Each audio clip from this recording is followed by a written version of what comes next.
Hey, what's up guys, it's DarkArmedDuelist, and today I'm going to be doing a Valkyrie deck profile. Now this deck is a really fun deck that came out in Shadows and Valhalla last year, I think around August, and it's actually been getting a lot of support recently in the new sets, and we should be getting a couple more cards in Dark Neostorm that's going to make this deck even better than it is now. So, without further ado, guys, let's get straight on this. Don't forget to like, comment, subscribe, hit that bell in there so you become part of the notification squad, and let's ride with the Valkyries.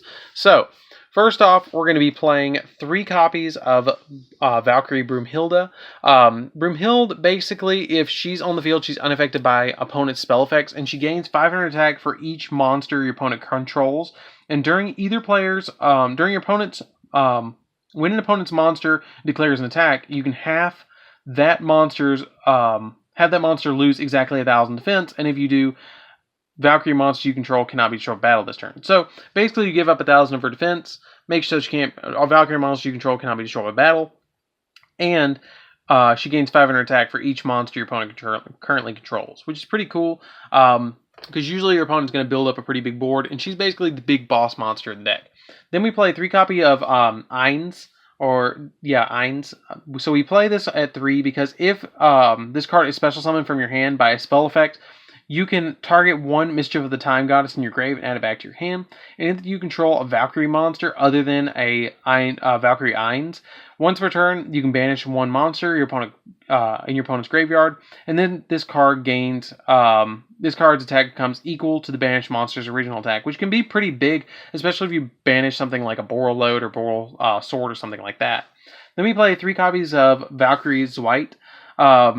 If this card is summoned, you can target 1 monster your opponent controls and destroy it, and after damage calculation, if this battles, you can target 1 continuous spell on your grave and add it to your hand, which is pretty cool to be able to add something that's, something like a really interesting tech option that I have that's a continuous spell that you guys are going to have to guess what it is.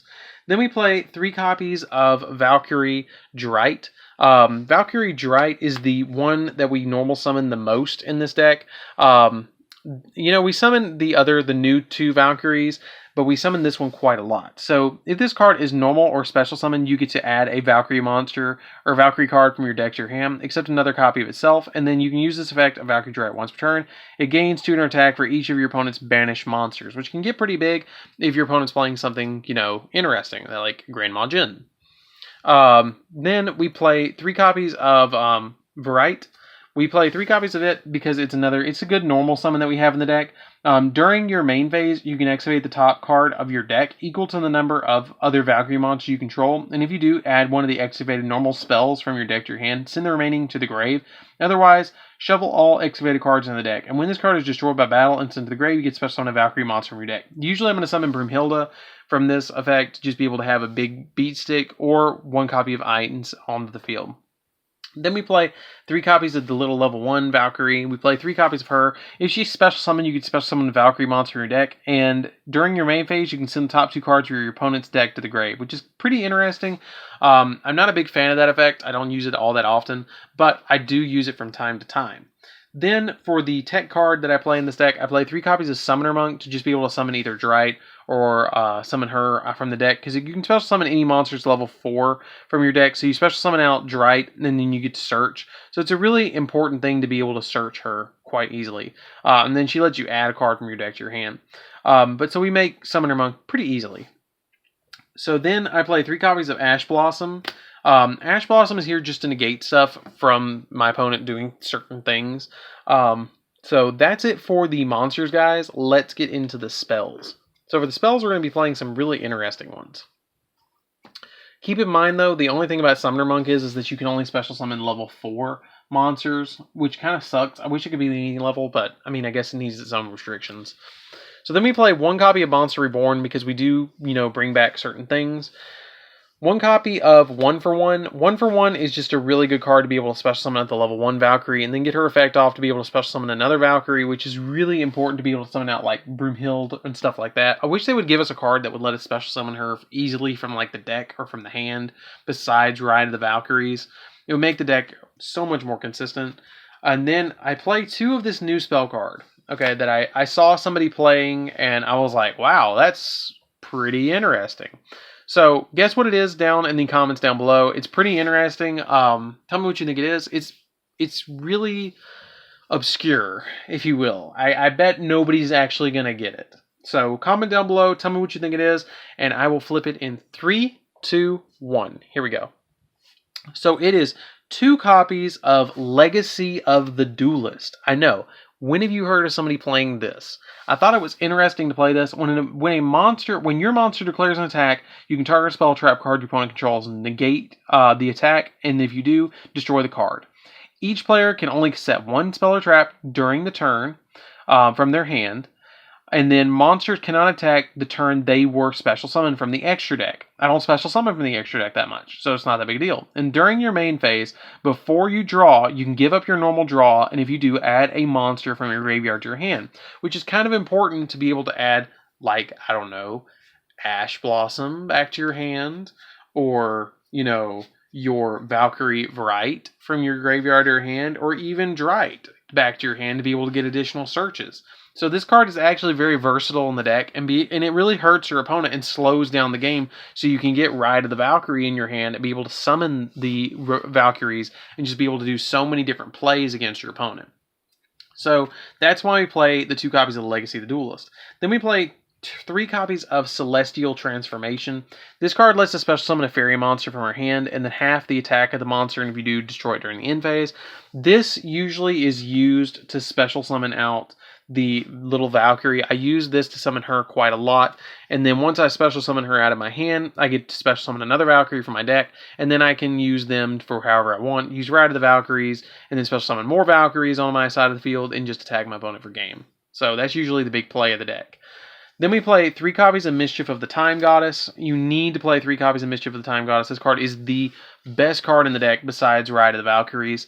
Neither player can activate cards in response to this card's activation, which is a speed spell 4, which is crazy, and cannot be activated as a chain link 2 or higher. And at the end of the battle phase, if this card, if all monsters you control are Valkyrie monsters, minimum 1, you can send this card to the grave. Also, immediately after this card resolves, skip the next turn to the next battle phase, next one of your battle phases. And if you do, you cannot activate a Mischief of the Time Goddess until the end of that turn. So that's really big. It just lets you have 2 battle phases and attack your opponent twice, essentially. That is crazy powerful. Then we play 3 copies of Ride of the Valkyries. Ride of the Valkyries is extremely easy to get in this deck and be able to just, summon, Vright and then search it off of the top cards out of your deck. But basically what it does is you special summon any number of Valkyrie monsters with different names from your hand, and if you do special summon up to 3 or more Valkyries with this effect, you take no battle damage until the end of the next turn. During the end phase, if this card was activated, shuffle all monsters you control into the deck, and you banish this card from your grave to add a Mischief of the Time Goddess from your deck to your hand. So it even searches Mischief of the Time Goddess, which is absolutely crazy and absolutely essential to this deck. And then for the last 3 main deck cards that we play in this deck is 3 copies of Final Light. Final Light is the last thing your opponent's going to see before they lose. So Final Light is you pay life points in multiples of 1,000 and then target 1 Valkyrie monster in your grave with different names for every 1,000 you pay. Special summon them from your then your opponent special summons a monster with 2,000 or less attack from their grave up to the number of monsters you special summon by this effect. That's not that big of a deal. It actually helps Broomhild out a little bit because it makes her have more attack points. So I use this a lot in combination with, again, the level 1 Valkyrie to special summon her out to be able to special summon additional Valkyries from the deck. People underestimate that level 1 Valkyrie. Like, she's very important to the deck. So that's it for the main deck, guys. Let's get into the extra deck. So I'm actually probably going to edit this deck again and do another deck profile of this deck after we get the support in Dark Neostorm, which I'm pretty much counting on because we got 2 waves of Noble Knight support, so we should get 2 waves of Valkyrie support as well. So we're going to play 2 copies of Hippo Shinnigan because the whole deck is light except for our Summoner Monk, and he doesn't really matter that much anyways. You can make it. You don't make a lot of the stuff in the extra deck. I'm going to be totally honest with you. You don't make a lot of the stuff in the extra deck. You usually are using the majority of the stuff in the main deck unless you don't have Ride of the Valkyries. Then you make stuff from the extra deck. So then we play 1 copy of Linkuriboh just in case we special summon the level 1 Valkyrie and we need Linkuriboh to stop our opponent. 1 copy of Underclock Taker, just to make our monsters get bigger and our opponent's monster get smaller. Nightmare Cerberus to pop opponent's monsters. Phoenix to pop spells and traps. Unicorn to pop or bounce monsters.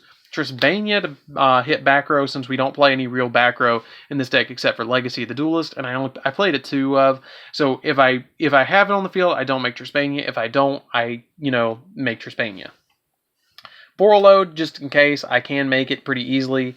Boral Sword, I can make this again pretty easily to OTK my opponent. 3 copies of Utopia, which is Utopia, the regular Utopia, Utopia Prime, and then Utopia the Lightning, just to OTK our opponent a little easier, because you can use this. You make Monk and Drite make Utopia the Lightning extremely easily, because you just special summon them, search, and then make what you need to make. 1 copy of Baguska, because Baguska is a good rank 4, and it just stops your opponent to stall to get Ride of the Valkyries. And 1 copy of Exton Knight in case you need to blow board. So that's it for the deck profile, guys. I really hope you enjoyed this one. Like I said, you don't really need that much in the extra deck. You don't touch it unless you make, unless you don't have Ride, which we're usually going to have Ride of the Valkyries pretty early on in the game. So that's it for the deck profile. I hope you enjoyed this deck. It's a really, really fun deck to play. It's a super, super easy deck to play. You just want to basically get Ride of the Valkyries to your hand, and then summon as many Valkyries as you can and OTK your opponent. The only thing I might change in this deck when I get the new support is I might play more like destruction on the field, like Raigeki Dark Hole, so I can OTK my opponent even easier and not have to go through the monsters in order to get to their life points. But usually with Mischief of the Time Goddess, you use the first battle phase to get through all your opponent's monsters, and the second battle phase is to get to your opponent's life points. That's the big way that it works. But if you have Dark Hole and Raigeki and you blow board, and then you have monsters that don't equal a complete OTK, you can OTK your opponent extremely easily by attacking them twice, because you only have to put 4,000 on board and attack them twice with 4K. Which is easy, especially with Broomhild and your other Valkyrie monsters. So, anyways, guys, don't forget to like, comment, subscribe. Hit that bell and there so you can become part of the notification squad. And I'll see you guys in the next video. See you around, guys.